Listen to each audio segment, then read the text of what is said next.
Hi, I'm Allison Dubois. Thank you for joining us. Today we're going to look at the coronavirus and a projection for the months of April through June and some of what you can expect.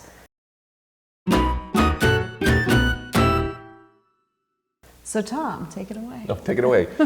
Before we get into our future, I do want to bring up the past because we can't really know what the future is unless we do look at the past because it repeats itself. So I want to talk about a time when this country was going through, and the world actually, was going through a major crisis that was rather similar in setup, and it was 9/11. And so the first thing I want to represent is the signatures that represent our past and our future. They're actual signatures in astrology. And at that time, those signatures of our past and future were in Cancer and Capricorn. And those signs are representing our emotional and structural security. And they're there right now, so that's why I'm bringing that up. They're in the same place. It's Cancer and Capricorn. So we're mirroring 9/11. We're mirroring 9/11, and that's one symbol. The other symbol is we have a Saturn and Pluto aspect that's been going on, and in 9/11 we had a Saturn-Pluto aspect going on, which is the change in structure of our structural security and system. At the time, those two planets were in opposition. They were in opposition in Sagittarius and Gemini. Pluto, which rules transformation and death and rebirth, was in the sign of philosophy and religion. And at that time, 9/11 was created because of the opposition of our world versus another world. Their dogma. Right, yeah. The dogma. Mm-hmm. And Saturn was in Gemini, and therefore we had the planes fly into the Twin Towers. And this was 9/11. And it changed how we fly, how we travel, how we live in so many different ways. And we're at another apex in some future element of something similar, but it sets out differently. So in this time, we've had, in the last year and a half or so, 2 years, we've had structural changes within our governmental systems worldwide. A lot of challenges to the old, to what's to be new. And this has been going on for a while. But like I said in the last segment that we did, that Pisces has made such a strong influence right now, which rules this invisible element of a virus that is now worldwide. And so it has now affected our emotional and structural security. Yes. And so in this dynamic we're looking at, we have the conjunction of Pluto and Saturn in Capricorn. And so that's why all of this is going on. And so we will change a lot of our systems because Pluto demands something must end for something new to begin. And so it will be our systems in many ways. Right now, we're all stuck in our houses. We can't move around. It's restriction, it's limited. That's what Capricorn means. So as we move through this and we deal with the sort of the center of the crisis and the fear, the irrationality, all these things, they're going to work themselves out. They always do. But it will change our systems. We can't say in how or for better or worse. That's a personal judgment call, essentially. But I do want to talk about that Saturn, as of yesterday, it moved out of the sign of Capricorn into the sign of Aquarius. And that represents invention and progress. So we'll see the structural changes now start to move into progress and change and progress into finding new things that will help us, which is interesting because even yesterday when that was going on, the president talked about a new test that's going to be available at the end of the month that can probably give results in 45 minutes. So that's already the signatures on its way.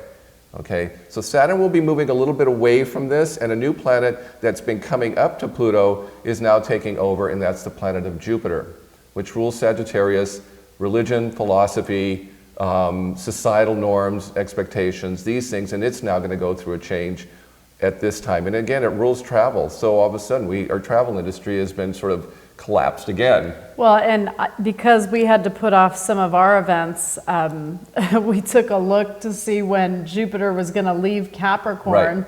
And it's next December. Yeah, next December. That it moves into Aquarius. So that gave me a little better of an idea of should I even try, to book something. And I know some people will, and they'll just keep moving it because we adapt. It's what we do.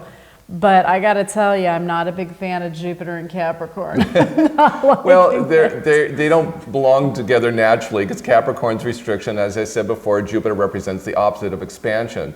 So, we're going to redo what we feel we can do versus what we can't. It's actually a humbling dynamic to feel like you don't overdo, you don't overspend, you don't, minimize either. You just find the balance between those two, and that's the healthy part of that. So in December, when Jupiter does go into Aquarius, you're going to see them be more innovative with travel and how they're going to change it, and humanitarianism through travel and people wanting to help. So that to me is a positive. December does feel far away, which is why we're talking about the months now, because I know people are wondering, where are we headed? Right. So. Well, and again, when we're starting to look at the end of this month and beginning of April, that is when Pluto and Jupiter come exactly conjunct at that time.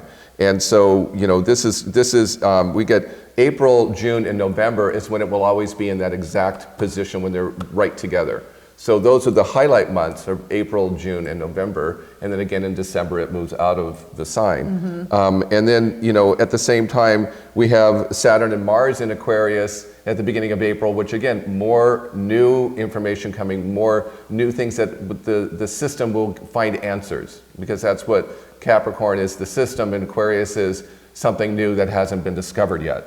So it's progress. Well, and I would like to say, I had said a video or two back that I believe part of the reason that this happened is so that we're really prepared when we get hit with something that we can't handle. So I know it's an inconvenience, and the stock market's going to go back up when this when it's under control and is figured out. So I'm not really worried about that. I feel for the people in the middle right now that are waiting to be helped out financially. I understand that's a struggle.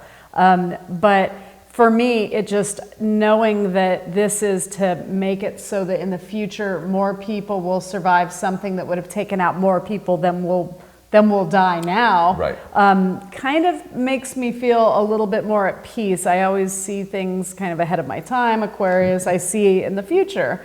And so to me, this doesn't make me feel questioning humanity so much. I believe everything happens for a reason, and I think that this is happening so that we're saved down the road from something that an illness or virus that would have devastated the world. And I know this has affected the world, but if you look at the numbers on the screen of how many are infected, please remember that the majority of those people will survive it and will not be able to catch it again in this cycle of the coronavirus. So we're going to heal. It's just a matter of keeping the millennials off the beaches and from having hangouts and it's how the generations approach this is very different, because again, the older generations have been through crisis like this, and the millennials, it's their first one.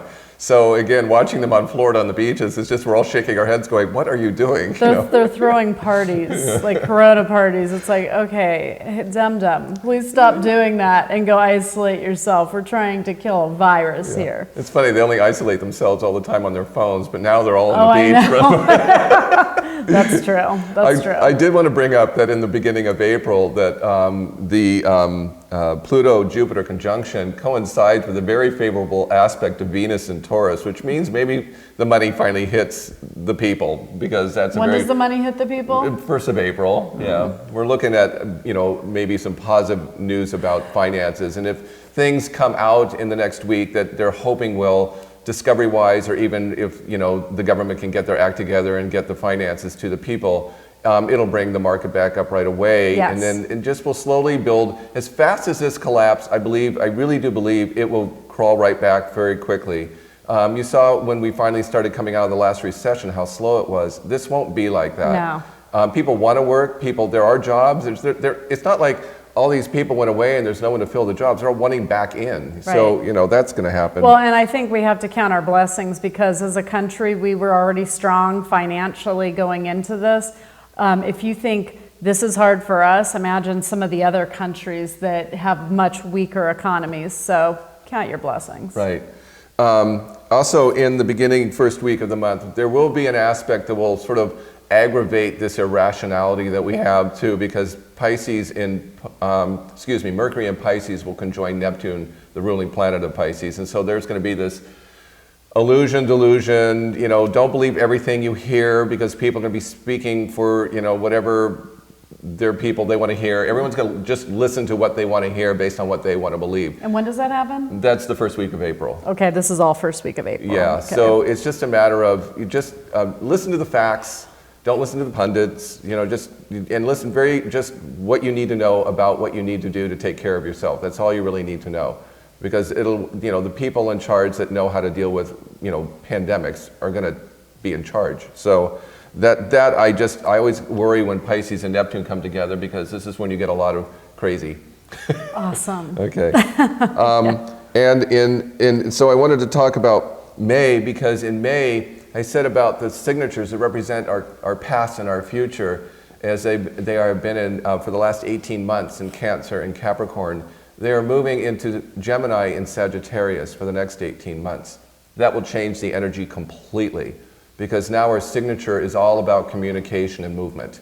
So when you go from security issues, structural and emotional, and you move into the mental and the knowledge, intellect, yeah. Oh, that's just going to blow up everything, and we're going to figure this out, and we're going to find a lot of new ways, especially when Jupiter goes into Aquarius for 2021. So a lot of innovation. A lot of innovation happening, but there's going to be a lot of communication and new ideas. So it's the time to keep an open mind. Yes. I was born with those signatures, and I'm a communicator. All the communicators are coming alive. You'll see so many writers happening during this time.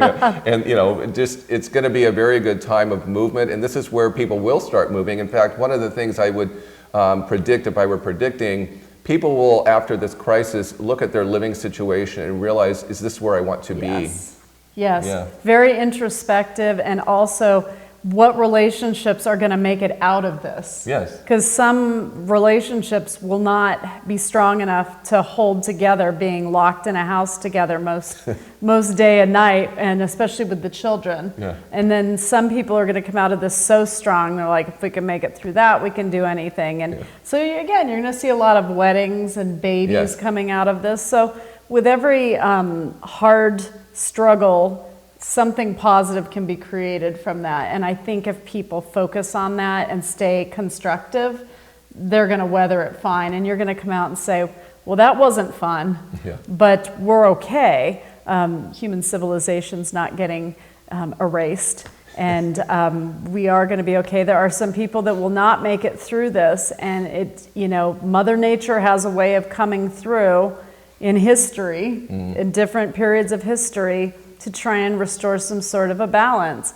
And I just think that this is one of those occurrences where you have to ask yourself, what are the pros and cons of this? And just be glad that this is something survivable, and that when we got hit this time, it wasn't something like leprosy. Right. It wasn't something that was, if you're breathed on and your ear falls off. It's not an airborne virus, right, which is a lot harder to manage, actually. Right, yes. So yes, people can sneeze and aspirate it, but it's not just floating around generally in the air. Right. So that is good.